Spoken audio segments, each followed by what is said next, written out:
কল্পনা করুন, অসীম নীল সমুদ্র হঠাৎ কেঁপে উঠল। ঢেউয়ের বুক চিরে ছুটে যাচ্ছে একের পর এক ক্রুজ মিসাইল।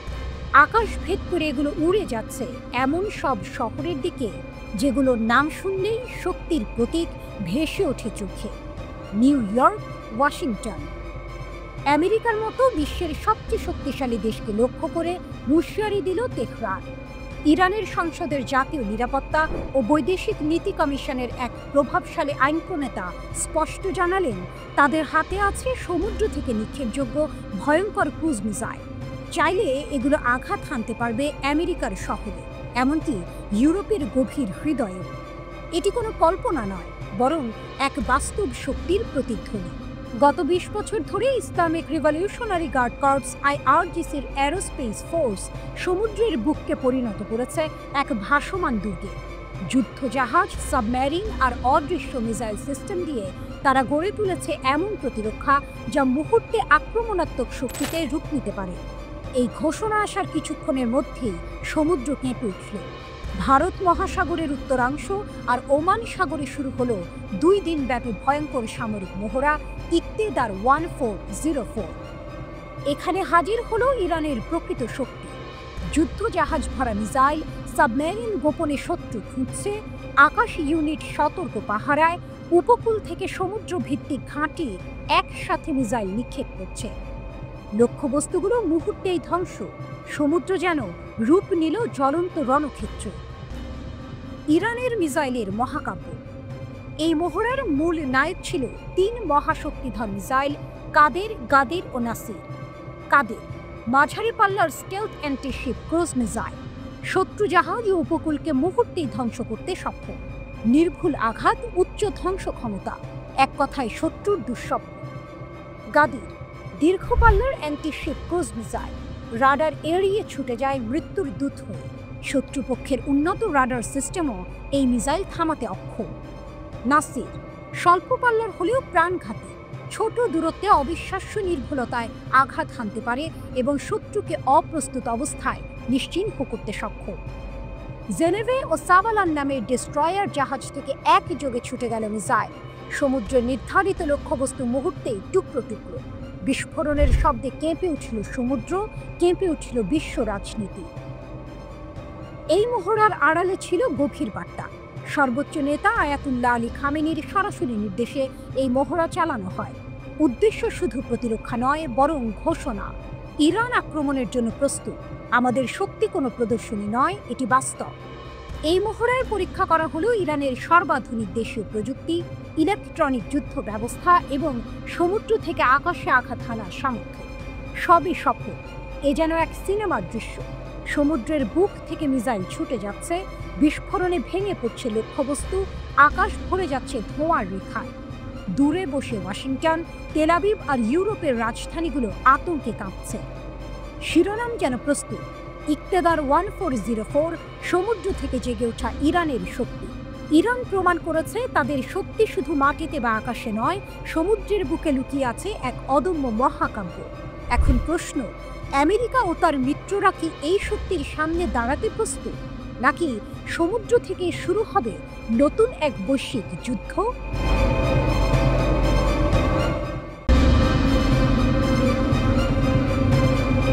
রাতের আকাশে যখন তেহরানের আলো ঝলমল করছে, তখনই দেশটির শক্তিমান নেতারা এক অদৃশ্য অস্থিরতা টের পাচ্ছেন। কারণ তাদের খুব কাছেই আঁকা হচ্ছে এক নতুন নীল নকশা। নাম দেওয়া হয়েছে করিডোর।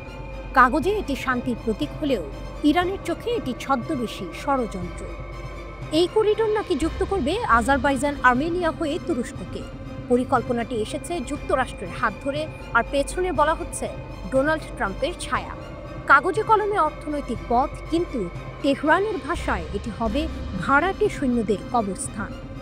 ইরান স্পষ্ট জানিয়ে দিয়েছে তাদের সীমান্তের এত কাছে মার্কিন উপস্থিতি কোনোভাবেই বরদাস্ত করা হবে না।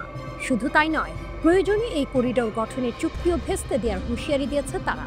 তেহরানের ভয়, করিডোর বাস্তবায়ন হলে আর্মেনিয়া ও ককেসাস অঞ্চল থেকে ইরান কার্যত বিচ্ছিন্ন হয়ে পড়বে।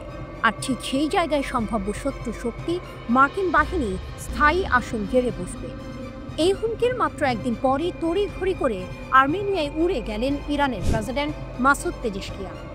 রাজধানী ইয়েরেভানে বসে আর্মেনিয়ার প্রধানমন্ত্রী নিকোল পাশিনিয়ানের সঙ্গে বৈঠক করলেন তিনি। বৈঠক শেষে পাশিনিয়ান আশ্বাস দিলেন এই করিডোরের পূর্ণ নিয়ন্ত্রণ থাকবে আর্মেনিয়ার হাতে। কোনো তৃতীয় দেশ, বিশেষ করে যুক্তরাষ্ট্র, এখানে প্রভাব বিস্তার করবে না। আর্মেনিয়ার রাস্তায় নিরাপত্তা নিশ্চিত করবে আর্মেনিয়ার সেনারাই।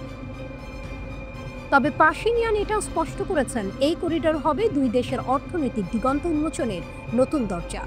দক্ষিণ আর্মেনিয়া দিয়ে তৈরি এই পথ আজারবাইজানকে যুক্ত করবে নাখচিভান এক্সক্লেভের সঙ্গে।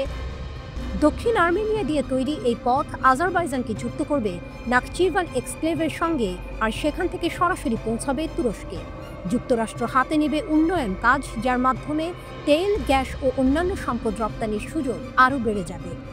এখানেই টুইস্ট, ইরানের চোখে এ যেন অর্থনৈতিক করিডোর নয়, বরং সামরিক ঘাঁটি গড়ার গোপন চক্রান্ত। তাই প্রেসিডেন্ট পেজেশকিয়ান কেবল আর্মেনিয়াতেই থামলেন না, সোজা চলে গেলেন বেলারুশে। রাশিয়ার ঘনিষ্ঠ এই মিত্রের সঙ্গে দাঁড়িয়ে তিনি দিলেন কঠিন বার্তা। মিনস্কে বেলারুশের প্রেসিডেন্ট আলেকজান্ডার লুকাশেস্কুর সঙ্গে বৈঠক শেষে দুই নেতা একসঙ্গে বললেন, পশ্চিমা শক্তির হস্তক্ষেপ আর সহ্য করা হবে না। শুধু তাই নয়, সামরিক সহযোগিতা জোরদার করার সিদ্ধান্তও নিলেন তারা।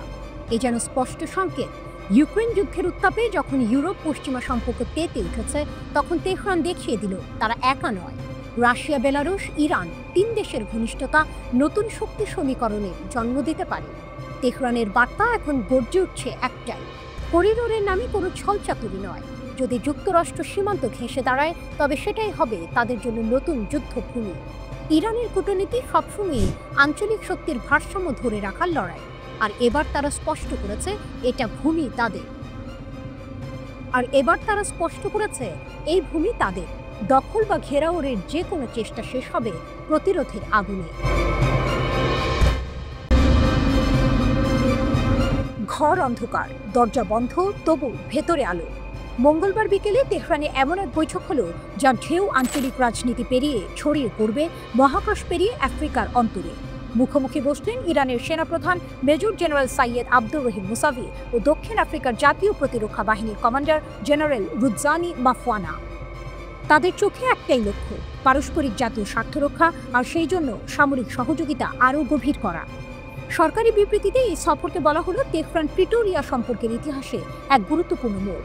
বৈঠকে মুসাভি স্পষ্ট জানালেন, দুই দেশের রাজনৈতিক মিল কেবল কাগজে রাখার বিষয় নয়, এটি কাজে লাগিয়ে আঞ্চলিক ও আন্তর্জাতিক পর্যায়ে গভীর সহযোগিতা গড়ে তুলতে হবে। তার কণ্ঠে গর্ব মিশ্রিত দৃঢ়তা। Islamic revolutionary guard corps IRGC বিশ্বের সবচেয়ে বড় সন্ত্রাস বিরোধী বাহিনী। তাদের অর্জিত অভিজ্ঞতা দক্ষিণ আফ্রিকার সঙ্গে ভাগ করে নিতে আমরা প্রস্তুত। শুধু IRGC নয়, ইরানের সেনাবাহিনী, প্রতিরক্ষা মন্ত্রণালয় এবং লজিস্টিক ইউনিটের দক্ষতাও তার তালিকায় ছিল, যা প্রযুক্তি, সামরিক শিল্প ও নিরাপত্তা জোরদারে আফ্রিকার উপকারে আসতে পারে। কথার মাঝেই মুসাভির কণ্ঠে শোনা গেল সতর্কতার সুর। তিনি মার্কিন ইসরায়েলি সাম্প্রতিক পদক্ষেপকে সরাসরি আন্তর্জাতিক আইন লঙ্ঘন বলে উল্লেখ করলেন, আর এক হুঁশিয়ারি দিলেন, যদি আবার আগ্রাসন ঘটে, ইরানের প্রতিক্রিয়া হবে আরও নির্ণায়ক। তার কথায় শুধু শক্তির প্রদর্শন নয়, ছিল দৃঢ় সংকল্প। যুদ্ধ হোক বা কূটনৈতিক সংঘাত, ইরান প্রস্তুত নিজের অবস্থান রক্ষায়। বৈঠকে এক আবেগঘন মুহূর্ত এলো যখন মুসাভি প্রশংসা করলেন দক্ষিণ আফ্রিকার সেই উদ্যোগের, যেখানে তারা আন্তর্জাতিক অপরাধ আদালতে ইসরায়েলের বিরুদ্ধে গণহত্যার মামলা চালাচ্ছে। মুসাভির ভাষায় এই পদক্ষেপ ইরানের ন্যায় বিচার ভিত্তিক নীতির সঙ্গে একেবারেই সামঞ্জস্যপূর্ণ। কমান্ডার মাফওয়ানা স্মরণ করালেন দক্ষিণ আফ্রিকার বর্ণবাদ বিরোধী সংগ্রামের দিনগুলো। তখন ইরান ছিল তাদের অন্যতম আন্তর্জাতিক সমর্থক। সেই ঐতিহাসিক সহায়তা তার মতে দুই দেশের সম্পর্ককে শুধু কৌশলগত নয়, আবেগের বন্ধনেও বেঁধে দিয়েছে। এই বৈঠক কেবল অস্ত্র বা প্রযুক্তি বিনিময় চুক্তি নয়, এখানে গড়ে উঠেছে দুই মহাদেশের, এশিয়া ও আফ্রিকার এক যৌথ কৌশল। ইরান যে একদিকে মধ্যপ্রাচ্যে মার্কিন ও ইসরায়েলি প্রভাব ঠেকাতে দৃঢ়, এখন সেই শক্তি আফ্রিকার মিত্রের সঙ্গে ভাগ করছে। দক্ষিণ আফ্রিকার জন্য এটি অর্থনৈতিক ও সামরিক ক্ষমতা বাড়ানোর সুযোগ, আর ইরানের জন্য এটি আন্তর্জাতিক মঞ্চে নতুন এক কূটনৈতিক ঢাল। বৈঠক শেষে দুই জেনারেল যখন করমর্দন করলেন, তা যেন ছিল দুই মহাদেশের সামরিক শক্তির প্রতীকী মেলবন্ধন। বাস্তবে হয়তো কোনো চুক্তি সই হলো কয়েক পাতার কাগজে, কিন্তু এর প্রতিধ্বনি পৌঁছাবে সমুদ্র পেরিয়ে, সীমান্ত ছুঁয়ে, শক্তির নতুন সমীকরণ আঁকতে। ইরান আবারও প্রমাণ করলো তারা শুধু নিজের জন্য লড়তে জানে না, বরং বন্ধুর জন্য বর্ম হয়ে দাঁড়াতে পারে। আর এই বন্ধুত্ব, ইতিহাস বলে, অনেক সময় এই যুদ্ধক্ষেত্রের গতি বদলে দেয়।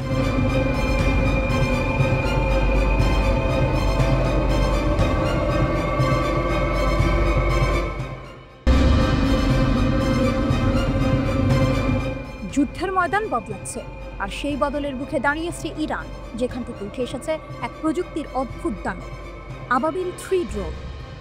এই ছোট্ট কিন্তু মারাত্মক ড্রোনটি শুধু একটি যন্ত্র নয়, এটি ইরানের প্রতিরক্ষা ক্ষমতার প্রতীক, যেখানে কেবল অস্ত্রই নয়, বুদ্ধিমত্তা এবং কৌশল একসঙ্গে মিলেমিশে যুদ্ধের রূপান্তর ঘটাচ্ছে। আবাবিল 3 ড্রোন প্রথম তৈরি হয়েছিল আত্মঘাতী ড্রোন হিসেবে, যা 40 কিলোগ্রাম বিস্ফোরক বহন করতে পারত। কিন্তু এরপর এই ড্রোন তার পরিধি বাড়িয়ে নেয়, গুপ্তচর বৃত্তি, নজরদারি এবং এমনকি সশস্ত্র হামলার জন্য রূপান্তরিত হয়। এখন এটি একসঙ্গে গোয়েন্দা এবং আক্রমণাত্মক দুটো কাজ করে, যা ইরানের সামরিক পরিকল্পনায় এক নতুন মাত্রা যোগ করেছে। নকশার দিক থেকে আবাবিল 3 একেবারে আধুনিক। এর দেহ হালকা ওজনের যৌগিক উপাদানে তৈরি, যা ড্রোনটিকে বায়ুগতিবিদ্যার দিক থেকে অত্যন্ত নমনীয় এবং দ্রুত করে তোলে। 3 মিটার লম্বা এবং 4.5 মিটার ডানার দৈর্ঘ্য, যা এটিকে ছোট ছোট যানবাহন, মোবাইল গ্রাউন্ড ইউনিট বা এমনকি জাহাজ থেকেও উৎক্ষেপণযোগ্য করে তোলে। এর পিস্টন ইঞ্জিন 2 ব্লেডযুক্ত প্রপেটার চালায়, যা ড্রোনটিকে ঘন্টায় 150 থেকে 200 কিলোমিটার গতিতে ছুটতে সাহায্য করে। আর সবচেয়ে বিস্ময়কর কথা হলো, 8 ঘন্টা পর্যন্ত বা 250 কিলোমিটার দূরত্ব পর্যন্ত এটি একটানা মিশন চালাতে পারে। একদম মারাত্মক এক প্রতিপক্ষ। ড্রোনটিতে রয়েছে উন্নত অপটিক্যাল সিস্টেম, যার মধ্যে আছে দিনের বেলায় ব্যবহারের ইলেকট্রো অপটিক্যাল ক্যামেরা এবং রাতের জন্য তাপীয় সেন্সর, যার মাধ্যমে দিনরাত নির্বিঘ্নে লক্ষ্যবস্তুর উপর নজরদারি ও গোয়েন্দা তথ্য সংগ্রহ সম্ভব। সবচেয়ে বিপজ্জনক হলো, আবাবিল 3 নিজের জন্য বহন করতে পারে বিভিন্ন ক্ষুদ্রাকৃতির নির্দেশিত অস্ত্র, ছোট ছোট বোমা থেকে শুরু করে বায়ু থেকে ভূমি লক্ষ্যবস্তুতে ক্ষেপণাস্ত্র পর্যন্ত। এগুলো দিয়ে ড্রোনটি যে কোনো স্থির বা চলমান শত্রু লক্ষ্যবস্তুতে একেবারে নির্ভুল আঘাত করতে সক্ষম। এই ড্রোনের মাধ্যমে ইরান তার সামরিক কৌশলকে একেবারে অন্য এক উচ্চতায় নিয়ে গিয়েছে। বিপ্লবী গার্ড, সেনাবাহিনী সহ নানা ইউনিট এই ড্রোন ব্যবহার করে গোয়েন্দা ও আক্রমণাত্মক মিশন পরিচালনা করছে। ইরান আজ নিজস্ব প্রযুক্তিতে যুদ্ধের নতুন চেহারা গড়ে তুলেছে। কেবল অস্ত্রশস্ত্রের জোরে নয়, ডিজিটাল গোয়েন্দা, গোপনীয়তা ও গতিসম্পন্ন আক্রমণের মাধ্যমে তারা যুদ্ধক্ষেত্রে নিজেদের অবস্থান শক্তিশালী করেছে। আবাবিল 3 ড্রোন শুধু একটি কৌশলগত ড্রোন নয়, এটি ইরানের প্রযুক্তিগত স্বায়ত্তশাসনের গর্ব। এখন যে দেশগুলো আগে শুধু উন্নত ড্রোন কিনত, তারা আজ চমকে যাচ্ছে ইরানের এই অগ্রগতিতে। আর যেখানে ইরান তার শক্তি প্রয়োগ করছে, সেই অঞ্চলে এই ড্রোন যুদ্ধের গতিপথ বদলে দিচ্ছে। এই ড্রোনের অস্তিত্ব ইঙ্গিত দেয় ইরান যুদ্ধক্ষেত্রে টিকে থাকার জন্য প্রস্তুত, শুধু বল নয়, নতুন এক প্রযুক্তির খেলায় প্রবেশ করেছে, যেখানে ছায়া হয়ে আক্রমণ এবং দিক বদলানোর কৌশলই বড় অস্ত্র। গভীর রাতের আকাশে বিস্ফোরণের আগে যে মুহূর্তটা নীরব, সেই মুহূর্তে আবাবিল 3 ড্রোন উঠে আসে নিজের অস্ত্রশস্ত্র নিয়ে, একেবারে প্রাণঘাতী এক ধ্বনি হয়ে। এটাই ইরানের প্রতিরোধের নতুন চাবিকাঠি, যুদ্ধের মাঠের নয়া প্রহরী, আকাশের অদেখা বীর।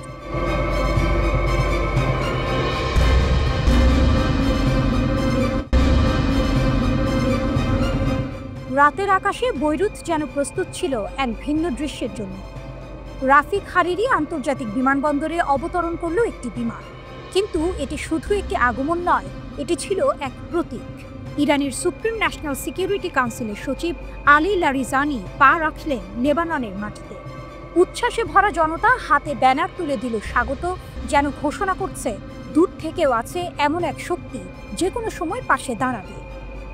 বিমানবন্দরে তাকে অভ্যর্থনা জানাতে হাজির লেবাননের পররাষ্ট্রমন্ত্রী রদ্রিগে খুরি, ইরানের রাষ্ট্রদূত মোস্তফা আমানি, সংসদ স্পিকার নাবিহ বেরি, রাষ্ট্রপতি এবং হিজবুল্লাহ সমর্থক দলগুলোর প্রতিনিধিরা। উপস্থিতির এই সারি শুধু কূটনীতি নয়, এ যেন দুই দেশের বন্ধনের গভীর সাক্ষ্য।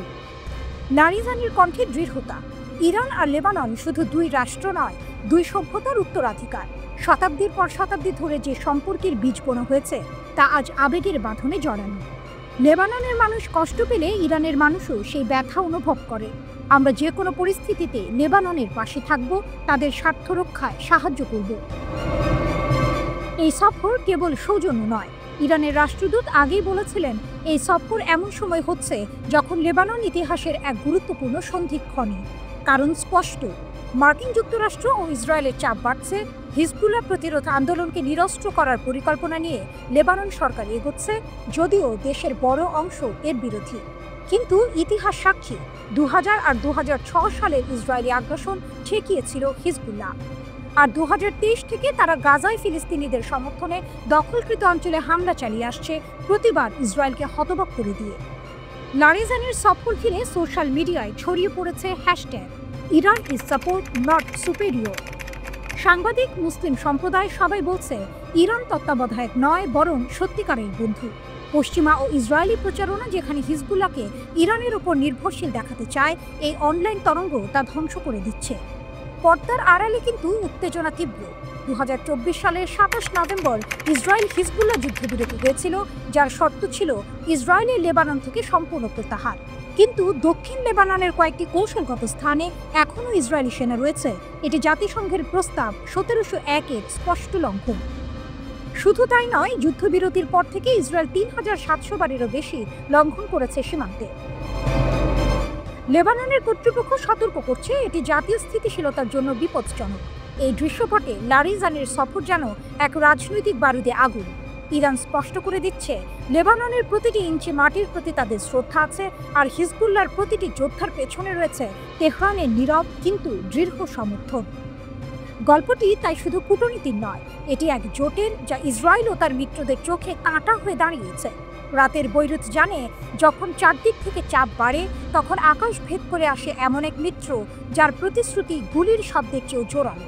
আমরা যে কোনো পরিস্থিতিতে লেবাননের পাশে থাকব।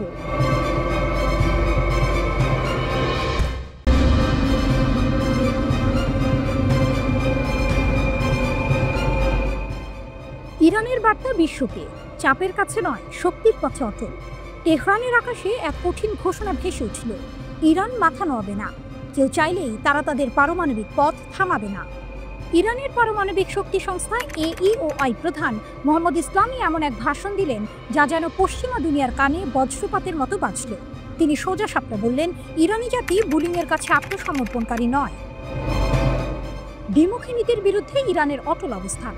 ইসলামী অভিযোগ তুললেন, পশ্চিমা শক্তি ও তাদের মিত্ররা একদিকে শান্তিপূর্ণ পারমাণবিক প্রযুক্তির কথা বলে, অন্যদিকে ইরানকে আধুনিক প্রযুক্তি থেকে দূরে রাখতে কোটি কোটি ডলার ঢালছে। তাদের এই দ্বিমুখী নীতি শুধু ইরানকে থামানোর জন্য নয়, বরং পুরো মুসলিম দুনিয়ার অগ্রযাত্রা রুদ্ধ করার জন্য। তিনি সরাসরি বললেন, ইরানের পারমাণবিক কর্মকাণ্ডকে কলঙ্কিত করার জন্য যে ষড়যন্ত্র চলছে তা তাদের আধিপত্যবাদী চরিত্রের প্রমাণ। আর সেই চরিত্র স্পষ্টভাবে দেখা যায় ফিলিস্তিনিদের বিরুদ্ধে তাদের অপরাধের মধ্যেও। ইসরায়েল মার্কিন হামলার স্মৃতি। জুন মাসের ঘটনা তুলে ধরে ইসলামি জানান, ইসরায়েলি সরকার ও মার্কিন যুক্তরাষ্ট্র ইরানের পারমাণবিক স্থাপনায় ভয়াবহ হামলা চালিয়েছিল। এতে ধ্বংস হয়েছে স্থাপনা, নিহত হয়েছেন দেশের মেধাবী পারমাণবিক বিজ্ঞানীরা। এমন হামলা হয়েছিল মাত্র 12 দিনের মধ্যে, ঠিক তখনই যখন আন্তর্জাতিক পারমাণবিক শক্তি সংস্থা IAEA ইরান বিরোধী ভিত্তিহীন প্রস্তাব পাশ করেছিল। ইসলামের কণ্ঠে ক্ষোভ, যদি তাদের দাবি সত্য হয় তাহলে প্রমাণ দেখাতো, কিন্তু কোনো তদন্তই এসব অভিযোগ প্রমাণ করতে পারেনি। তার মতে এসব প্রস্তাব আসলে ইরানের অগ্রগতিকে থামানোর আড়াল মাত্র। দ্বৈত মানদণ্ডের কটাক্ষ। ইসলামী মনে করিয়ে দেন, ইসরায়েল পারমাণবিক অস্ত্র বিস্তার রোধ চুক্তি NPT বা IAEA এর সুরক্ষা চুক্তির সদস্যই নয়, অথচ পশ্চিমা শক্তি কখনো তাদের পারমাণবিক অস্ত্র কর্মসূচি নিয়ে প্রশ্ন তোলে না, বরং ইরানের বৈজ্ঞানিক উন্নতি তাদের জন্য আতঙ্ক। তিনি জাতিসংঘের পারমাণবিক পর্যবেক্ষণ সংস্থাকে আহ্বান জানান, ইরানি বিজ্ঞানীদের হত্যার নিন্দা জানাতে হবে, নইলে বিশ্ব বুঝে যাবে ন্যায় বিচারের নামে খেলাটা আসলে পক্ষপাতের। ইচ্ছা শক্তির যুদ্ধ, হুমকি শেষ না হওয়া পর্যন্ত প্রস্তুতি। এই অনুষ্ঠানে AEOI এর মুখপাত্র বেহরুজ কামাল বান্দি সতর্ক করলেন, আমরা কঠিন 12 দিন পেরিয়েছি। যতক্ষণ পারমাণবিক কর্মসূচি হুমকির মুখে থাকবে, আমাদের সতর্ক থাকতে হবে। এ কেবল প্রযুক্তির লড়াই ছিল না, ছিল ইচ্ছা শক্তির যুদ্ধ। ইরান বুঝে গেছে, যেদিন তারা সতর্কতা হারাবে সেই দিন শত্রুরা আবার আঘাত হানবে। ইরান জানিয়ে দিল যে হুমকি শুরু হয়েছে তা শেষ না হওয়া পর্যন্ত তাদের প্রস্তুতি থামবে না। পশ্চিমা দুনিয়া যতই চাপ দিক, ইরান তাদের বৈজ্ঞানিক যাত্রা থামাবে না। এ লড়াই শুধু ইউরেনিয়ামের নয়, এ লড়াই জাতীয় মর্যাদার, স্বাধীনতার আর সেই অবিচল সংকল্পের যা ইতিহাসে ইরানকে অপরাজেয় করে তুলেছে। শত্রুরা হয়তো ভাবছে চাপ দিয়ে ইরানকে ভাঙা যাবে।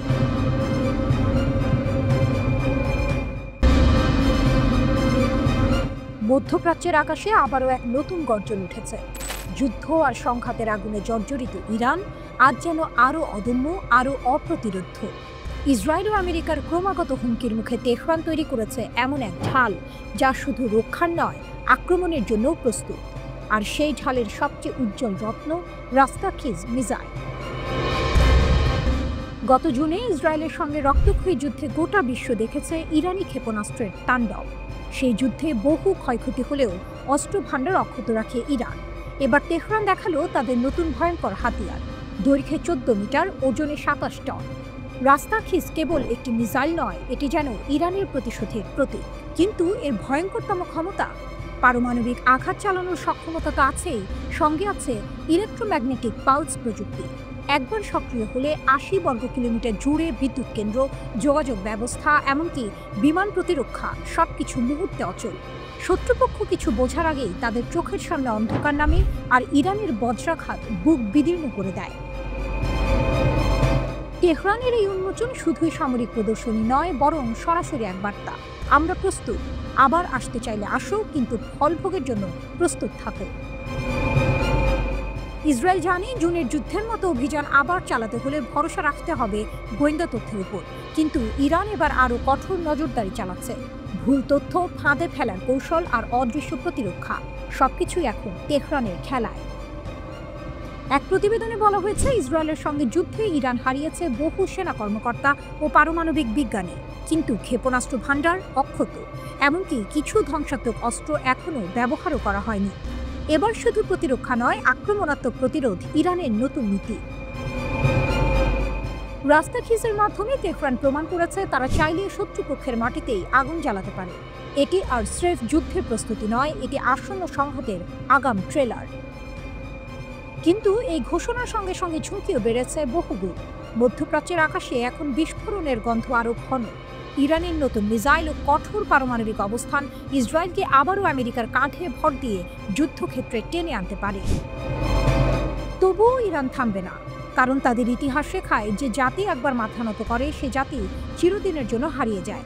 আর ইরান, তারা মাথা নোয়াবে না। রাস্তাখিজ শুধু একটি অস্ত্র নয়, এটি এক অদম্য প্রতিজ্ঞা, যা তেহরানের আকাশে ধ্বনিত হয়, আমরা অটল, আমরা অপ্রতিরোধ্য।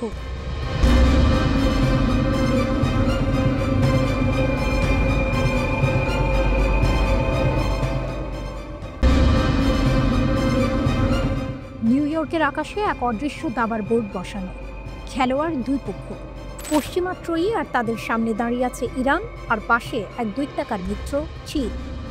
জাতিসংঘের নিরাপত্তা পরিষদের টেবিলে এখন বাজি রাখা হয়েছে এক ঝলসানো শব্দ, স্ন্যাপব্যাক।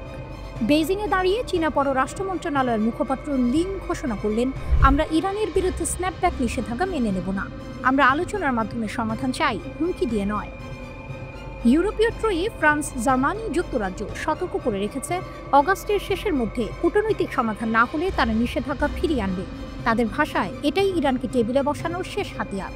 কিন্তু চীনের চোখে এটা আলোচনার সেতু ভেঙে ফেলার বিস্ফোরক। লিনের কণ্ঠে ছিল কঠিন দৃঢ়তা, নিষেধাজ্ঞা আস্থা বাড়াবে না, বরং আলোচনা ধ্বংস করবে। জাতিসংঘ যা করবে তা যেন নতুন চুক্তি সহজ করে, ভেঙে না দেয়।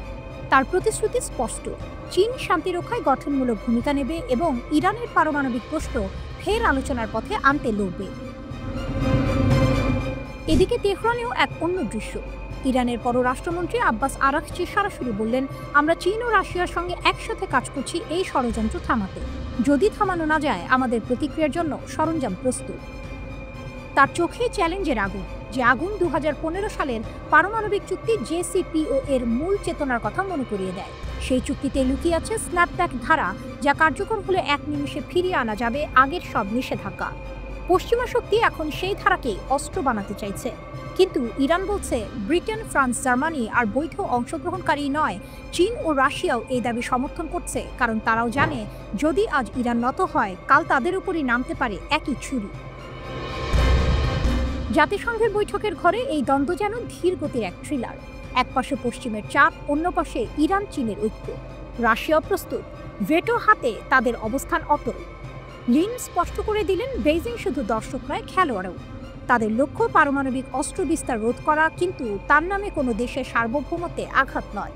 আর ইরানের জন্য এই সমর্থন কেবল কূটনৈতিক ঢাল নয়, এটি এক প্রমাণ যে বিশ্ব এখন আর একমেরু নয়। দাবার বোর্ডে চাল গোনা শুরু হয়েছে। অগাস্টের শেষ সীমা যত কাছে আসছে, তত বাড়ছে চাপ। পশ্চিমা ত্রয়ী মনে করছে তারা শেষ জেত দেবে, কিন্তু ইরান ও চীনের চোখে এখনো পুরো খেলা বাকি। আর শেষ চাল, সেটা হয়তো ভেটোতেই আটকে যাবে, বেইজিং আর মস্কোর হাতে। জাতিসংঘের করিডোরে হাঁটছে এক প্রশ্ন, এ লড়াই কি নিষেধাজ্ঞার, নাকি ভবিষ্যতের বিশ্ব ভারসাম্যের?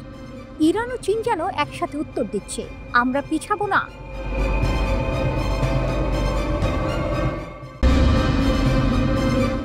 ঝড়ের আগে বজ্রপাত। ইরানের পাশে রাশিয়া, চীন, ইউরোপের 3 দেশের সঙ্গে উত্তেজনা চরমে। কল্পনা করুন, এক প্রান্তে অন্ধকারাচ্ছন্ন আকাশ, অন্য প্রান্তে বজ্রপাত। মাটির গভীরে জমে উঠছে বিস্ফোরণের আগুন। সেই দৃশ্যই যেন বাস্তব রূপ নিয়েছে বিশ্ব কূটনীতির মঞ্চে। একদিকে ইরান, মধ্যপ্রাচ্যের শক্তিধর সাহসী খেলোয়াড়।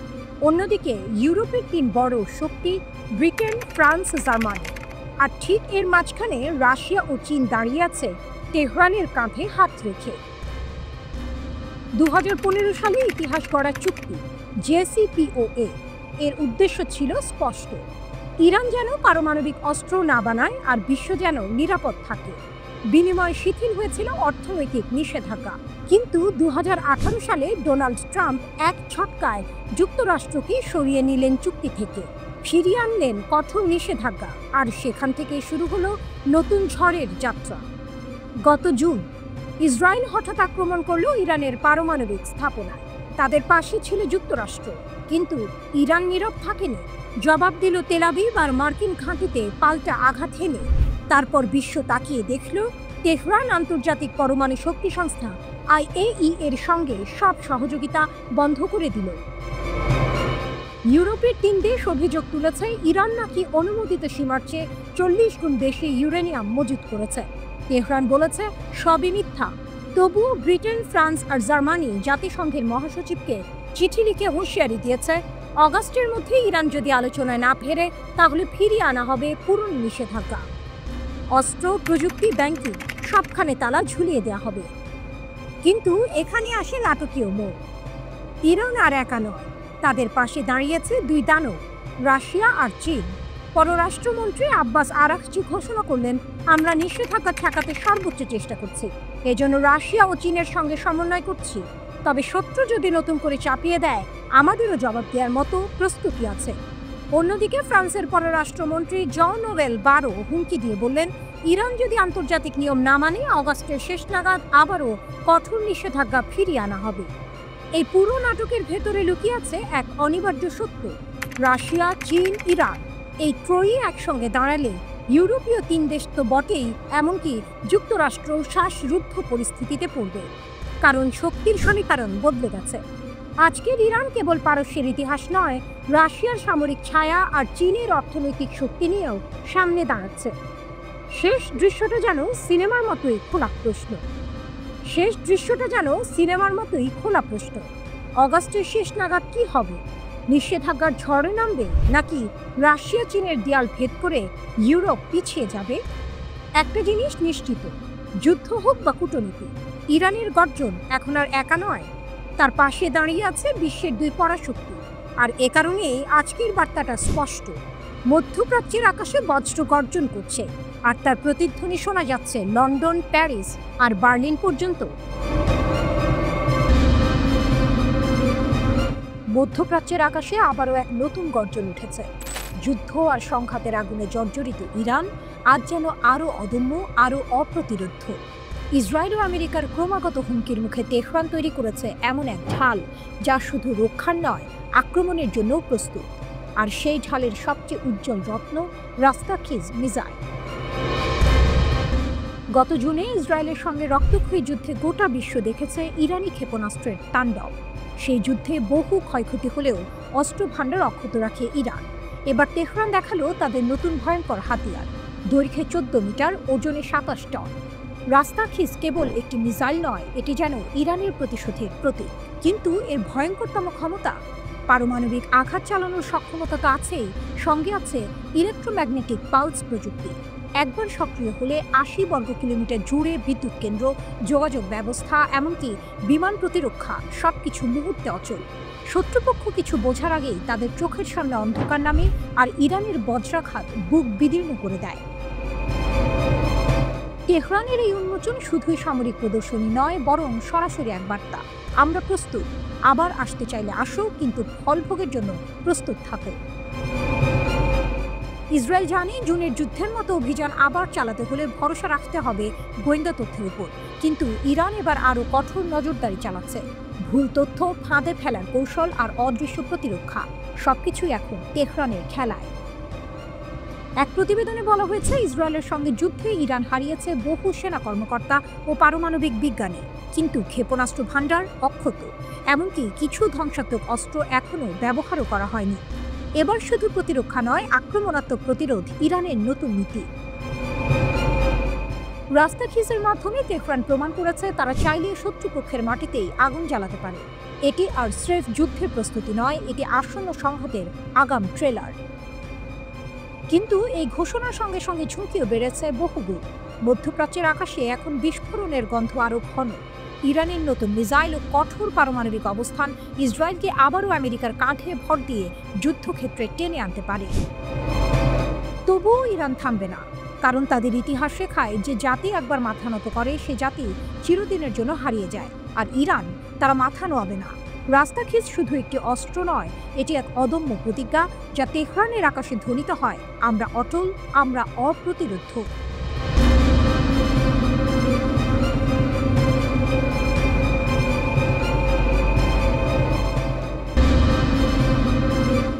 ঝড়ের আগে বজ্রপাত। ইরানের পাশে রাশিয়া, চীন, ইউরোপের 3 দেশের সঙ্গে উত্তেজনা চরমে। কল্পনা করুন, এক প্রান্তে অন্ধকারাচ্ছন্ন আকাশ, অন্য প্রান্তে বজ্রপাত। মাটির গভীরে জমে উঠছে বিস্ফোরণের আগুন।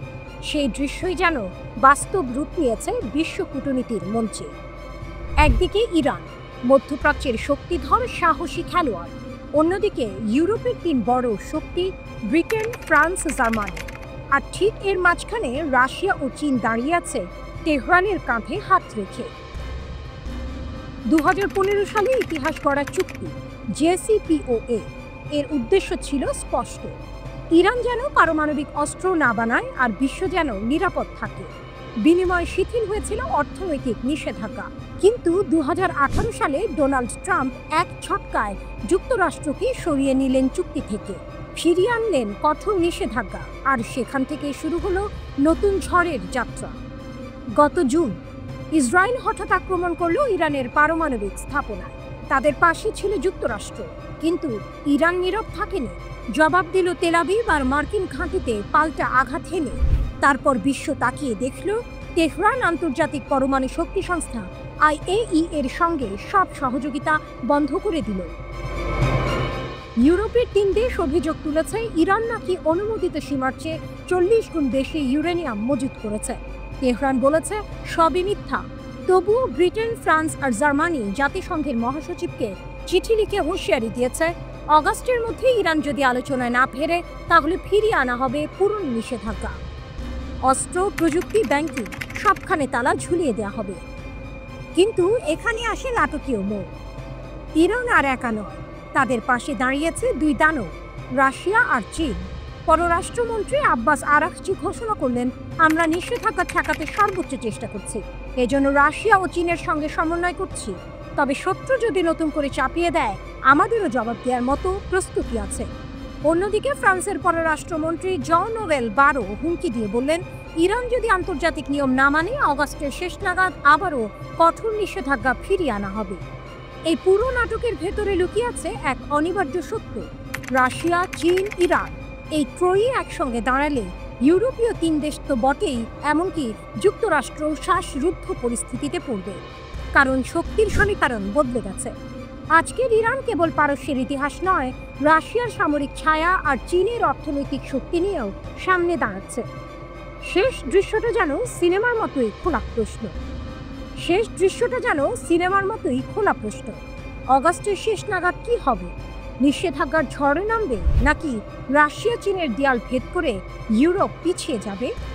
একটা জিনিস নিশ্চিত, যুদ্ধ হোক বা কূটনীতি, ইরানের গর্জন এখন আর একা নয়, তার পাশে দাঁড়িয়ে আছে বিশ্বের 2 পরাশক্তি। আর এ কারণেই আজকের বার্তাটা স্পষ্ট, মধ্যপ্রাচ্যের আকাশে বজ্র গর্জন করছে, আর তার প্রতিধ্বনি শোনা যাচ্ছে লন্ডন, প্যারিস আর বার্লিন পর্যন্ত।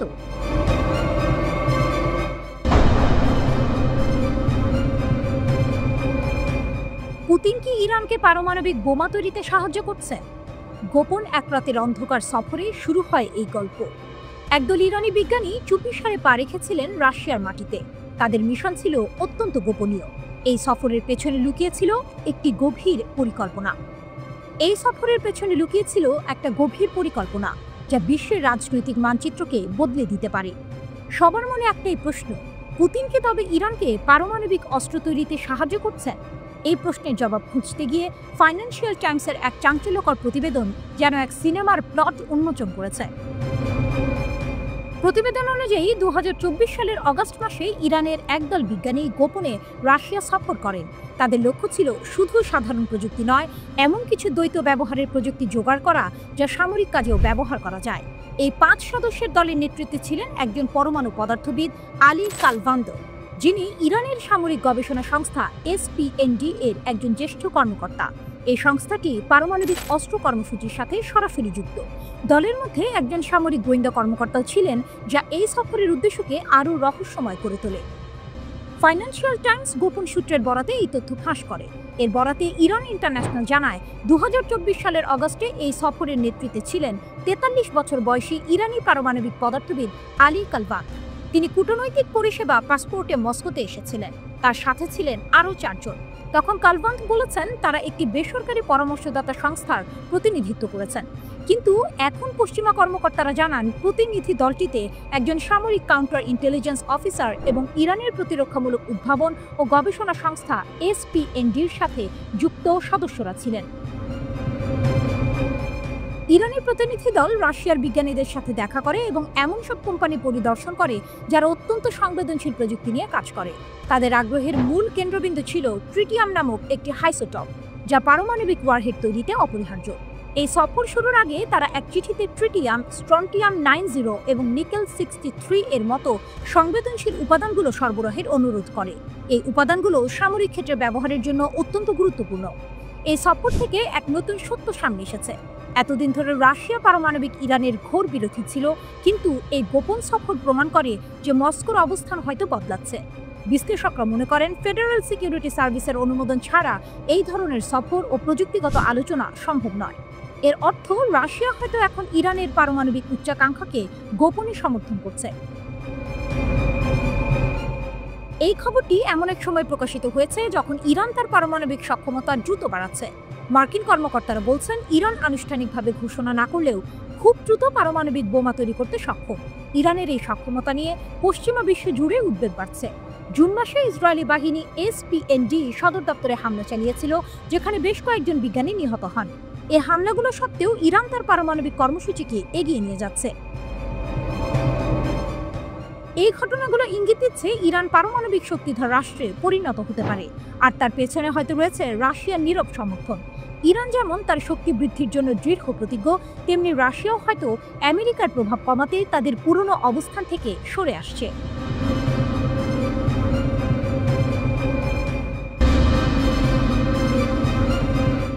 সম্ভাব্য ইরান যুদ্ধ, ইসরায়েলের আকাশে নতুন আতঙ্ক, আকাশে অদৃশ্য উত্তেজনা, বাতাসে চাপা গুঞ্জন।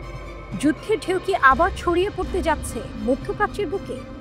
গলা নিউজ জানিয়েছে ইরান কিংবা ইয়েমেনের হুথিদের সম্ভাব্য ক্ষেপণাস্ত্র হামলার ভয়ে ইসরায়েল রাতারাতি জোরদার করছে তাদের বিমান প্রতিরক্ষা ব্যবস্থা, যেন যুদ্ধ এসে দরজায় কড়া নাড়ছে। ইসরায়েলের প্রতিরক্ষা মন্ত্রণালয়ের মহাপরিচালক মেজর জেনারেল আমির বারাম নির্দেশ দিয়েছেন অ্যারো 3, অ্যারো 4, আয়রন ডোম, ডেভিড স্লিং আর ভূমি ভিত্তিক লেজার সিস্টেম দ্রুত উন্নয়ন করতে হবে। শুধু তাই নয়, বাড়ানো হচ্ছে নতুন রাডার আর গোপন প্রতিরক্ষা প্রযুক্তি। এক কথায় পুরো দেশকে ঢেকে ফেলতে চাইছে এক অদৃশ্য ঢাল দিয়ে। কিন্তু কেন এত তাড়াহুড়ো? কারণ ইতিহাস ভুলতে দেয় না। মাত্র 2 মাস আগের যুদ্ধে ইরান হঠাৎ করে নিক্ষেপ করেছিল 20টি ব্যালিস্টিক ক্ষেপণাস্ত্র। ইসরায়েল দাবি করে বেশিরভাগই নাকি আটকানো হয়েছে, কিন্তু বাস্তব অন্য কথা বলে। কিছু ক্ষেপণাস্ত্র আছড়ে পড়ে বেয়ারশেবার একটি অ্যাপার্টমেন্ট কমপ্লেক্সে। ধোঁয়া, আগুন, চিৎকার, নিরাপত্তা বেষ্টনীর ফাঁক তখন স্পষ্ট হয়ে ওঠে। বারামের নির্দেশের ভেতরে তাই ভয়ও আছে, আবার স্বীকারোক্তিও। আর সেই কারণেই মার্কিন সেন্টকমের সঙ্গে জোরদার করছে সহযোগিতা। মনে রাখা দরকার, 2021 সাল থেকে ইসরায়েল সরাসরি যুক্ত হয়েছে সেন্টকমের ছত্রছায়ায়। গত 13 জুন ইসরায়েল ইরানে চালায় আকস্মিক সামরিক অভিযান। লক্ষ্য ইরানের পারমাণবিক স্থাপনা। মুহূর্তেই ধ্বংস হয়ে যায় ল্যাব, বিস্ফোরণে মাটিতে মিশে যান জ্যেষ্ঠ কমান্ডার আর পারমাণবিক বিজ্ঞানীরা। 12 দিনের সংঘাতে ইরানের 1062 জন প্রাণ হারায়, তাদের মধ্যে 786 জন সামরিক আর 276 জন সাধারণ মানুষ। ইরান কি চুপ করেছিল? না, তারা ফিরিয়ে দিয়েছিল জবাব। ব্যালিস্টিক ক্ষেপণাস্ত্র ছুঁড়ে কাঁপিয়ে দিয়েছিল ইসরায়েলের শহর। সেই আঘাতে নিহত হয়েছিল 31 জন বেসামরিক মানুষ আর এক অফ ডিউটি সৈনিক। ইসরায়েল বলে তাদের প্রতিরক্ষা ব্যবস্থা তখন 90% ক্ষেপণাস্ত্র ঠেকাতে পেরেছিল। কিন্তু বিশ্ব জানে যুদ্ধক্ষেত্রে একটি ফাঁক মানে মৃত্যু, মানে ভাঙন, মানে আঘাত। ইসরায়েল আকাশ ঢেকে দিতে চাইছে লোহা আর লেজার, অথচ ইরান প্রমাণ করেছে তাদের হাতের শক্তি শুধু রকেট নয়, মহাকাশ ছুঁয়ে যাওয়া ব্যালিস্টিক ক্ষেপণাস্ত্র। অ্যারো-3 বা আয়রন ডোম হয়তো শত শত আক্রমণ ঠেকাতে পারে, কিন্তু ইরানের প্রতিটি ক্ষেপণাস্ত্র যেন নতুন ধাঁধা, নতুন শক। আর ইয়েমেনের হুথিদের কথা, সেখানেও তেহরানের ছায়া। একের পর এক মিসাইল ছুটে যাচ্ছে ইসরায়েলের দিকে। আকাশ প্রতিদিনই হয়ে উঠছে যুদ্ধক্ষেত্র। প্রতিরক্ষা ব্যবস্থার স্তূপ গড়ে কি ইসরায়েল সত্যি নিরাপদ, নাকি ইরানের প্রতিটি পাল্টা আঘাত তাদের মনে করিয়ে দিচ্ছে শক্তির লড়াইয়ে অজেয় কেউ নয়? আকাশে যখন লাল অ্যালার্ম বাজে তখন বোঝা যায় মধ্যপ্রাচ্যের মঞ্চে নাটক শেষ হয়নি, কেবল বিরতির পর্দা নেমেছে। ইরান দেখিয়েছে তার শক্তি এক আঘাতে থেমে যায় না। প্রতিটি শত্রুর আকাশে তাদের প্রতিরোধের ছায়া ভাসমান। আর ইসরায়েল আয়রন ডোমের দেয়াল তুলেও সেই ছায়া মুছে ফেলতে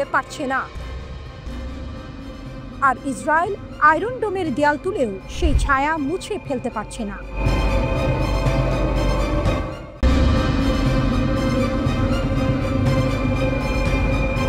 আলাস্কার বরফে গলা যুদ্ধ, মস্কোর হৃদয়ে বাজল বিজয়ের ঢাক। আলাস্কার বরফে ঢাকা অ্যাঙ্করেজ শহর। সারা বিশ্ব তাকিয়েছিল এক বৈঠকের দিকে। টেবিলের দুই পাশে মুখোমুখি বসেছিলেন মার্কিন প্রেসিডেন্ট ডোনাল্ড ট্রাম্প আর রুশ প্রেসিডেন্ট ভ্লাদিমির পুতিন। 3 ঘন্টার সেই রুদ্ধশ্বাস বৈঠক শেষ হতেই পৃথিবী জুড়ে শুরু হলো বিশ্লেষণের ঝড়। কিন্তু মস্কোতে সেখানে ঢাক বাজল বিজয়। রাশিয়ার প্রভাবশালী রাজনীতিকরা ঘোষণা দিলেন এই বৈঠক শুধু এক বৈঠক নয়, এটা রাশিয়ার কূটনৈতিক জয়ের প্রতীক, আর ইউক্রেন ও তার ইউরোপীয় মিত্রদের জন্য এক নিঃশব্দ পরাজয়। রয়টার্স জানায় বৈঠক শেষ হওয়ার পরপরই মস্কোর রাজনীতিকরা আনন্দে উচ্ছ্বসিত প্রতিক্রিয়া দিয়েছেন। আর গার্ডিয়ান লিখেছে পুতিন কোনো ছাড় দেননি। ট্রাম্প যুদ্ধবিরতির দাবি তুললেও তা প্রত্যাখ্যান করেছেন। তবুও রাশিয়ার ওপর নতুন কোনো নিষেধাজ্ঞা আসেনি। যেন অদৃশ্য এক খেলার মাঠে রাশিয়া হাসছে আর পশ্চিম নীরব। কঠোর মনোভাবের জন্য পরিচিত রাশিয়ার সাবেক প্রেসিডেন্ট দিমিত্রি মেদভেদেভ টেলিগ্রামে লিখলেন, এই বৈঠক প্রমাণ করল শর্তহীন আলোচনা সম্ভব, যে সত্যটা মস্কো বারবার বলে এসেছে। যুদ্ধ যখন ইউক্রেনে তীব্রতর হচ্ছে, তখনই এই দৃশ্য বিশ্বকে চোখে আঙুল দিয়ে দেখালো রাশিয়ার অবস্থান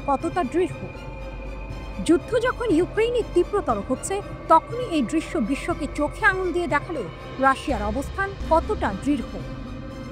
আরেক শক্তিশালী কণ্ঠস্বর পুতিনের দল, ইউনাইটেড রাশিয়ার আইন প্রণেতা আন্দ্রেই কিসাস। তার ভাষায় আলাস্কার এই বৈঠক রাশিয়ার দীর্ঘমেয়াদী ও ন্যায্য শান্তির আকাঙ্ক্ষা নিশ্চিত করেছে। এরপর আরও সরাসরি বললেন, এটা রাশিয়ার সফলতা আর ইউক্রেন ও ইউরোপীয় মিত্রদের পরাজয়। যারা এতদিন শর্তহীন যুদ্ধবিরতির জন্য চাপ দিচ্ছিল, তারা আজ কার্যত হাত গুটিয়েছে। কিসাস লিখলেন, বিশেষ সামরিক অভিযানের কাজগুলো সম্পন্ন হবে, চাই সামরিক উপায়ে, চাই কূটনৈতিকভাবে। ইউরোপের নিরাপত্তার নকশা মস্কো এঁকেছে, আর সেটাই সবাইকে মেনে নিতে হবে। এক ধরনের ঘোষণা, এক ধরনের রায়। 3 ঘন্টার বৈঠকে যুদ্ধবিরতি বা শান্তি চুক্তি হয়নি, কিন্তু দুই নেতা মুখে মুখে বললেন আলোচনা ফলপ্রসূ হয়েছে। তারপর করমর্দন, হাসি আর সংক্ষিপ্ত বিবৃতির পর যার যার উড়োজাহাজে চড়ে ফেরত গেলেন নিজ নিজ দেশে। রাশিয়ার রাষ্ট্রীয় টেলিভিশন চ্যানেল 1 বৈঠকের নাটকীয় দিকগুলো সামনে আনল। লাল গালিচা, করমর্দন, ক্যামেরার ঝলকানি, সব যেন এক রাজনৈতিক থ্রিলারের দৃশ্য। 2022 সালে ইউক্রেনে পূর্ণমাত্রায় হামলার পর পশ্চিমারা যাকে একঘরে করার চেষ্টা করেছিল, সেই পুতিনকে বিশ্ব দেখল অভ্যর্থনার আসনে। আলাস্কা থেকে চ্যানেলের প্রতিনিধি জানালেন, দুই নেতা অনেক বিষয়ে একমত হয়েছেন, তবে সব প্রকাশ করা হয়নি। যেন গোপন অধ্যায়ের ইঙ্গিত, যা হয়তো কাল নতুন নাটক মঞ্চস্থ করবে।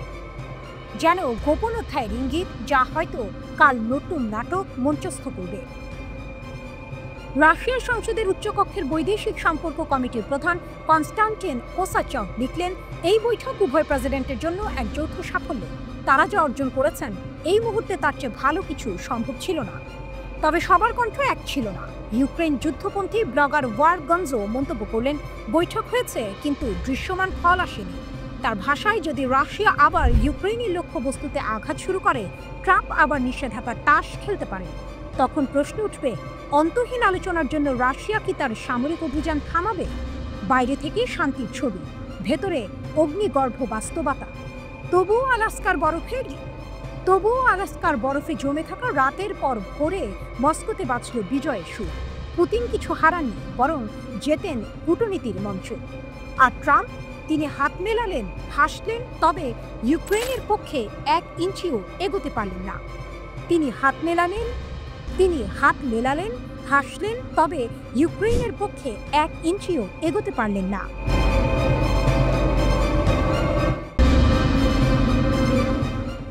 আলাস্কার বরফ গলল না, পুতিনের দৃঢ়তায় ট্রাম্পের অচলাবস্থা। আলাস্কার বরফে ঢাকা মঞ্চে ইতিহাসের এক নাটক মঞ্চস্থ হল। মুখোমুখি বসেছিলেন 2 মহাশক্তির 2 অগ্নিমূর্তি, ডোনাল্ড ট্রাম্প আর ভ্লাদিমির পুতিন।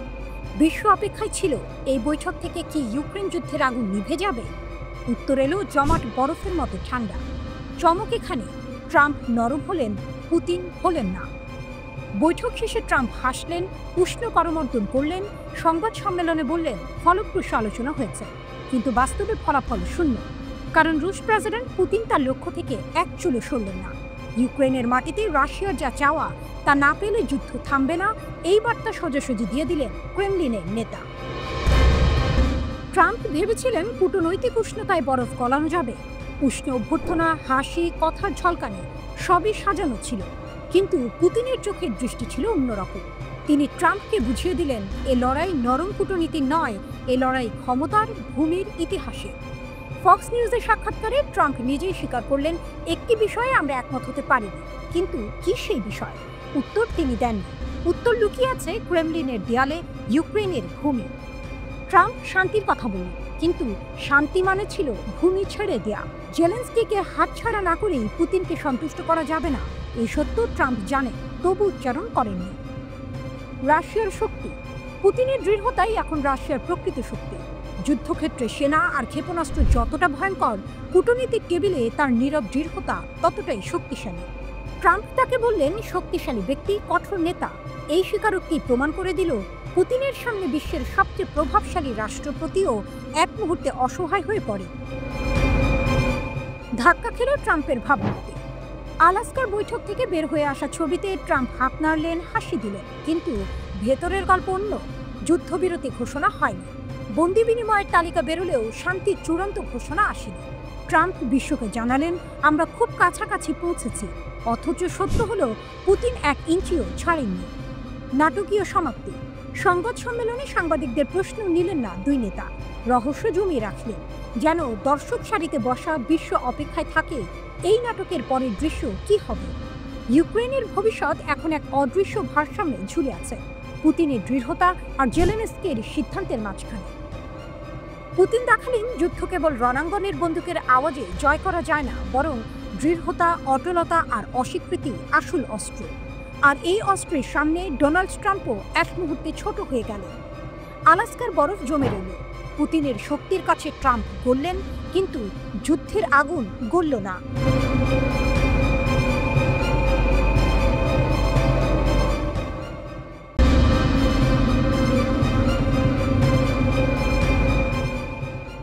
বৈরুতের আকাশে যেন ঝড়ের গর্জন। হিজবুল্লাহর মহাসচিব শেখ নাঈম কাশেম ঘোষণা করলেন, প্রতিরোধ অস্ত্র ফেলে দেবে না যতদিন দখলদারিত্ব থাকবে। 5 আগস্টের পর থেকে লেবাননের রাজনীতিতে আগুন জ্বলছে। সেদিন প্রধানমন্ত্রী নওয়াফ সালাম মন্ত্রিসভাকে নির্দেশ দিলেন 2025 সালের শেষ নাগাদ সেনাবাহিনীর হাতে সব অস্ত্র কেন্দ্রীভূত করতে হবে। সরকার বলছে এটি কেবল রাষ্ট্রের নিয়ন্ত্রণ শক্তিশালী করার পরিকল্পনা, কিন্তু কাশেমের চোখে এ এক মার্কিন ইসরায়েলি ষড়যন্ত্র, যা লেবাননের মাটিকে দুর্বল করে দেবে শত্রুর কামানের সামনে। তিনি বালবেকের মঞ্চ থেকে ছুড়ে দিলেন তীরের মতো বাক্য, আপনারা যদি অসহায় হন, আমাদের লাগবে না আপনাদের সাহায্য, আমরা নিজেরাই শত্রুর মুখোমুখি হব। তার কণ্ঠে ছিল কারবালার প্রতিধ্বনি। যেমন ইমাম হুসেন ইয়াজিদের সেনাবাহিনীর বিরুদ্ধে দাঁড়িয়েছিলেন, তেমনই হিজবুল্লাহ দাঁড়াবে আধুনিক যুগের ইয়াজিদ, আমেরিকা ও ইসরায়েলের বিরুদ্ধে। কাশেম সতর্ক করলেন, সরকারের এই সিদ্ধান্ত মানে প্রতিরোধ যোদ্ধাদের হত্যা সহজ করে দেয়া, তাদের পরিবারকে গৃহহীন করে তোলা, লেবাননকে ধীরে ধীরে গৃহযুদ্ধের দিকে ঠেলে দেয়া। দেশকে ইসরায়েলি আগ্রাসনের হাতে বা আমেরিকার লোভের মুখে তুলে দিও না। তার গর্জন যেন ছড়িয়ে পড়ল পাহাড় থেকে উপকূল পর্যন্ত। 2006 সালের জুলাই যুদ্ধের স্মৃতি ফিরে এলো তার কথায়। যেদিন হিজবুল্লাহ ইসরায়েলি সেনাদের হটিয়ে দিয়েছিল, তাদের যুদ্ধযন্ত্র থামিয়ে দিয়েছিল এবং 17 বছর ধরে তাদের নতুন আগ্রাসনের সাহস কেড়ে নিয়েছিল। ওই বিজয় আমাদের দেখিয়েছে ইচ্ছা শক্তি বন্দুকের চেয়েও শক্তিশালী। শেখ কাশেম সেনাবাহিনীর শহীদদের প্রতি শ্রদ্ধা জানালেন, কিন্তু সতর্ক করলেন, সেনাবাহিনীকে অভ্যন্তরীণ সংঘাতে টেনে আনো না, তাদের সম্মান রক্ষা করো। এ দৃশ্য যেন সিনেমার শেষ দৃশ্যের আগে জমে ওঠে উত্তেজনা। বাইরে ইসরায়েলি ড্রোনের গুঞ্জন, ভেতরে লেবাননের রাজনৈতিক দোলাচল। কাশেমের কণ্ঠ যেন ঢাকের মতো বাজল, যদি সংঘাত চাপিয়ে দেওয়া হয় আমরা প্রস্তুত, কারবালার মতো লড়ব, জয় আমাদের হবেই। তিনি ফিলিস্তিনের কথা ভুললেন না। ফিলিস্তিন আমাদের দিশারি, গণহত্যা তাদের থামাতে পারবে না। যারা মাটি, রক্ত ও স্বপ্নের মালিক, তাদের বিজয় অনিবার্য। শেষে বৈরুতের বাতাসে প্রতিধ্বনিত হলো তার ঘোষণা, প্রতিরোধের বৈধতা আমরা নিয়েছি শহীদদের রক্ত থেকে, আপনাদের অনুমতি থেকে নয়। লেবানন যেন এক দ্বিধার মোড়ে দাঁড়িয়ে, এক পথে রাষ্ট্রের আদেশ, অন্য পথে প্রতিরোধের শপথ। কোন পথে যাবে জাতি? এই প্রশ্নের উত্তর মিশে আছে হিজবুল্লাহর দৃঢ় কণ্ঠে, অস্ত্র নামবে না, মাথাও নত হবে না। নাইম কাশেম ইরানের অব্যাহত সমর্থনের জন্য কৃতজ্ঞতা প্রকাশ করে বলেন, আমরা ইসলামী প্রজাতন্ত্র ইরানের প্রতি কৃতজ্ঞতা প্রকাশ করি, যারা আমাদের অর্থ, অস্ত্র, রাজনৈতিক অবস্থান এবং শহীদদের সাহায্য করেছে। শেখ কাশেম লেবানন এবং ইরানের মধ্যে ভ্রাতৃত্বপূর্ণ সম্পর্ককে এই অঞ্চলে অধ্যবসায় এবং প্রতিরোধের অক্ষ হিসাবে বর্ণনা করেছেন। শেষ পর্যন্ত তিনি স্পষ্ট করে বলেছেন, লেবানন টিকে থাকবে যদি আমরা একত্রিত থাকি, না হলে সব হারাবে, সবই আপনার দায়িত্ব হবে।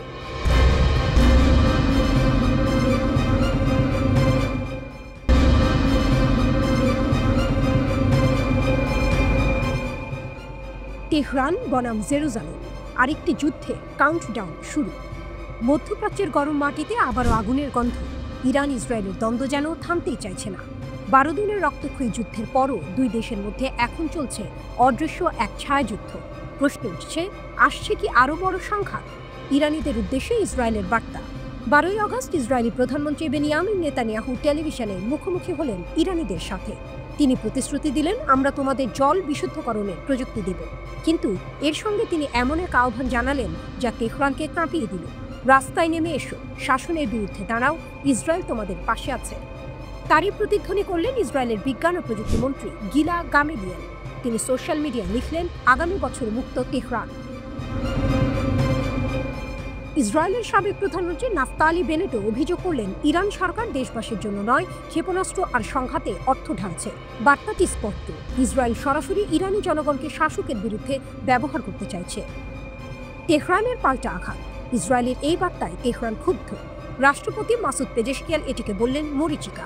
সংসদের স্পিকার গালিবাফ কটাক্ষ করে বললেন, পরিশোধিত নর্দমার পানি দিয়ে ইরানিদের প্রতারিত করছে ইসরায়েল। পররাষ্ট্রমন্ত্রী আব্বাস আরাকচি আরও এক ধাপে গিয়ে জানালেন, নিষেধাজ্ঞার কারণে ইরান নতুন প্রযুক্তি আনতে দেরি করছে, অথচ তাদের হাতে ইতিমধ্যেই সংকট সমাধানের উপায় আছে। সবচেয়ে বড় বার্তা এসেছে সরকারের সামরিক পদক্ষেপ থেকে। 3 আগস্ট ইরান নতুন এক প্রতিরক্ষা কাউন্সিল গঠন করেছে, যেখানে 38 বা প্রচলিত সেনাবাহিনী ও IRGC বা রিভলিউশনারি গার্ড সরাসরি অন্তর্ভুক্ত। শেষবার এই ধরনের কাউন্সিল গঠিত হয়েছিল 8 বছরের ইরাক ইরান যুদ্ধের সময়। এবারও তেহরান বুঝিয়ে দিল তারা আরেকটি বড় সংঘাতের জন্য প্রস্তুত। ছায়াযুদ্ধের নাটক। যুদ্ধবিরতির পরও ইরানের রহস্যজনক বিস্ফোরণ আর অগ্নিকাণ্ডের ঢেউ চলছে। মাত্র 40 দিনে 30টিরও বেশি ঘটনা। কখনো গুদাম উড়ে যাচ্ছে, কখনো সামরিক মালিকানাধীন অর্থনৈতিক কেন্দ্র জ্বলছে। তেহরান এগুলোকে ছোট করে দেখাতে চাইছে গ্যাস লিক, দুর্ঘটনা। কিন্তু মানুষ জানে এর পেছনে থাকতে পারে মোসাদের ছায়া। প্রমাণ, ইরানি ভিন্ন মতাবলম্বীরাই এখন ইসরায়েলের হাতিয়ার। 7 আগস্ট প্রোপাবলিকা রিপোর্টে উঠে এসেছে, সাম্প্রতিক যুদ্ধে ইসরায়েলি সাফল্যের পেছনে ছিল ইরানি সহযোগীরা। তারা মেশিন গান বসিয়েছে, বিমান প্রতিরক্ষা ধ্বংস করেছে, এমনকি বিজ্ঞানীদের অ্যাপার্টমেন্ট নজরদারি করেছে। অর্থাৎ শত্রু আর সীমান্তে সীমাবদ্ধ নয়, শত্রু এখন ভেতরে। শক্তির আসল খেলা। ইসরায়েল চায় ইরানি জনগণকে রাস্তায় নামাতে। তেহরান চায় দেখাতে তাদের হাতে শুধু সেনা নয়, প্রযুক্তি, ক্ষেপণাস্ত্র আর জনগণের শক্তি আছে। এ লড়াই শুধু অস্ত্রের নয়, মনস্তত্ত্বেরও। আজকের ইরান কেবল টার্গেট নয়, বরং এক দৈত্যাকার শক্তি, যে প্রমাণ করতে চায় যদি যুদ্ধ হয়, আগুন শুধু তেহরানে নয়, জ্বলবে তেল আবিবেও।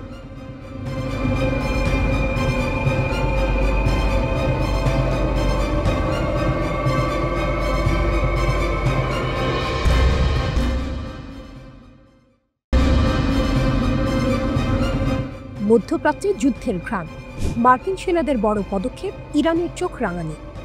মধ্যপ্রাচ্যের আকাশে আবারও ঘন কুয়াশার মতো জমছে যুদ্ধের ছায়া। বাগদাদ ছেড়ে মার্কিন সেনারা পাড়ি জমাচ্ছে উত্তর ইরাকের কুর্দি নিয়ন্ত্রিত শহর এরবিলে। শত্রু ইরানের একেবারে দোরগোড়ায় নতুন ঘাঁটি গড়ার এই সিদ্ধান্তে উত্তেজনা ছড়িয়ে পড়েছে পুরো অঞ্চলে। প্রশ্ন উঠছে, এ কি কেবল সেনা পুনর্বিন্যাস, নাকি আসছে নতুন এক ভয়ঙ্কর সংঘাত? বাগদাদ ছেড়ে এরবিলে ট্রাম্প প্রশাসনের বড় খেলা। 2026 সালের সেপ্টেম্বরের মধ্যে আইন আল আসাদ ঘাঁটি, বাগদাদ বিমানবন্দর ও জয়েন্ট অপারেশনস কমান্ড থেকে সেনা সরিয়ে নেবে যুক্তরাষ্ট্র। তবে মার্কিন সামরিক প্রশিক্ষকরা থেকে যাবে ইরাকে, আর আন্তর্জাতিক জোটের সেনারা এরবিল ও উত্তর ইরাকে অবস্থান করবে একই সময় পর্যন্ত। আনুষ্ঠানিকভাবে বলা হচ্ছে আইসিসি বিরোধী মিশনের পর্যালোচনার ফলেই এই পদক্ষেপ, কিন্তু বিশেষজ্ঞরা বলছেন এটি কেবল বাহ্যিক কারণ, ভেতরে লুকিয়ে আছে আরও বড় পরিকল্পনা। গত জুনে ইসরায়েল হামলা চালায় তেহরানের সামরিক ও পারমাণবিক স্থাপনায়। 12 দিনের রক্তক্ষয়ী যুদ্ধে ইরান প্রমাণ করে দেয় তার হাতে শুধু ক্ষেপণাস্ত্র নয়, অভেদ্য আকাশ প্রতিরক্ষা, ড্রোন বাহিনী আর সাইবার শক্তিও রয়েছে। তেহরান তেল আবিব ও মার্কিন ঘাঁটিতে পাল্টে আঘাত এনে বার্তা দিয়েছিল, আমরা প্রতিরক্ষামূলকই নই, প্রয়োজনে আগ্রাসীও হব। এই প্রেক্ষাপটেই নতুন করে মার্কিন সেনাদের স্থানান্তরকে দেখা হচ্ছে, কেননা ইরান ইতিমধ্যে প্রতিবেশী ইরাককে সতর্ক করেছে। ইসরায়েল বা যুক্তরাষ্ট্র যদি আবার আগ্রাসন চালায়, এবার জবাব হবে আরও ভয়ঙ্কর। প্রশ্ন, যুদ্ধ কি আরও কাছে? লন্ডন ভিত্তিক দৈনিক আশার্ক আল আওসাদ মার্কিন কর্মকর্তাদের উদ্ধৃত করে দাবি করেছে, ওয়াশিংটন আসলে সেনা কমাচ্ছে না, বরং পুনর্স্থাপন করছে, অর্থাৎ সরাসরি সংঘাতের জন্য নতুন মোর্চা করছে। এর মানে ইরানকে ঘিরে রাখা হচ্ছে আরও কৌশলগতভাবে। কিন্তু ইরানও যে নীরব বসে নেই তা পরিষ্কার। তাদের হাতে রয়েছে হাইপারসনিক ক্ষেপণাস্ত্র, উন্নত আকাশ প্রতিরক্ষা এবং ড্রোন বাহিনী, যেগুলো প্রতিপক্ষের প্রযুক্তিকে অচল করে দেওয়ার মতো সক্ষমতা রাখে। অর্থাৎ নতুন সংঘাত শুরু হলে এবার শুধু বাগদাদ নয়, এরবিল থেকে শুরু করে মার্কিন ঘাঁটিগুলো ঝুঁকির মুখে পড়তে পারে। এদিকে মার্কিন সেনারা এরবিলে ঘাঁটি গড়ছে, অন্যদিকে ইরান ঘোষণা করছে, যে কোনো আকাশ, যে কোনো আক্রমণ ভেদ করার মতো শক্তি আমাদের হাতে আছে। যেন দাবার ছকে দুই পক্ষই নিজের চাল সাজাচ্ছে। এই ঘোষণার ভেতরে লুকিয়ে আছে বড় বার্তা। যুক্তরাষ্ট্র যদি মনে করে ইরানকে সহজে কোণঠাসা করা যাবে, তবে সেটি হবে সবচেয়ে বড় ভুল। কারণ জুনের যুদ্ধ ছিল কেবল এক ট্রেলার, আসল সিনেমা এখনো বাকি। মধ্যপ্রাচ্যের তেল সমৃদ্ধ ভূমি এখন দাঁড়িয়ে আছে এক মোড়ে, একদিকে শান্তির ক্ষীণ আশা, অন্যদিকে এক ভয়ঙ্কর যুদ্ধের ঘ্রাণ। প্রশ্ন কেবল একটাই, আগামী সংঘাতে কে প্রথম চাল দেবে?